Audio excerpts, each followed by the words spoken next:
মামা, তুমি সিনিয়র মানুষ, তোমার কথা আমি মোটামুটি সবসময় লই, এমন বিশ্বাসও করি। কিন্তু এই যে সিরিয়াসলি? গোসলের কথাটা কইলে না, ওটা আমি বিশ্বাস করতে পারলাম না।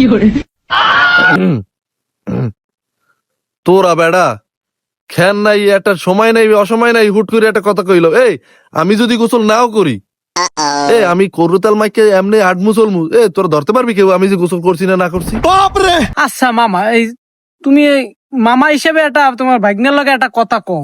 এই যে তুমি এই শীত পড়ার পর লাস্ট কবে গোসল করছো? গোসল কবে করছো মানে? গোসল করছি তো এই রিসেন্টলি, গত পরশুদিন আমি গোসল করছি। আর এই শীতে গোসল করা, তোরা তো মূর্খ। গোসল বেশি করলে কি মানুষের কি উপকার? তোরা তো জানো না, ইন্ডিয়ান একটা গবেষক আছে, ওরা প্রায় 10 জন খালি হইলে হইলে গিয়া যারা ওই গবেষণা করে মাথায় ইটি দিয়ে, তখন না অত মূর্খ না যে একটা গামছা পাশে ডুবাইলি কতক্ষণ। এখন ল্যাব আছে, ল্যাবের মধ্যে এরা হইলে ধর সিস্টেমে ল্যাবের মধ্যেই চাই 24টা ঘন্টা। যে সায়েন্টিস্ট, উনিও লাস্ট 3 মাস পরে গোসল করে, কারণ ওই দেশে 6 মাস শীত, আর আমাদের দেশে মাত্র 3 মাস শীত। হেইতে চোদন 100 গামছা খানলেই ডুবাইতে নামে যায়। এই দেখ, এরা গবেষণা করে বাইর করছে, এই যে ত্বকের মধ্যে এই যে একটা দাগ, এই যে টান দিলে এই যে একটা দাগ পড়ছে, এই দাগটা কি? এটা কি আমার কোনো কলম? এই দাগটা কি দিয়ে পড়ছে?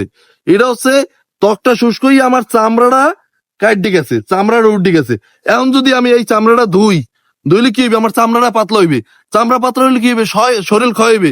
এটা গবেষক টিম বাইর করছে, আমার কথা না। সিরিয়াসলি? যে ব্যক্তি বেশি গোসল করে এই চামড়া ক্ষয়, দেহ ক্ষয় হয়ে যাবে, মানুষের আয়ু কমে।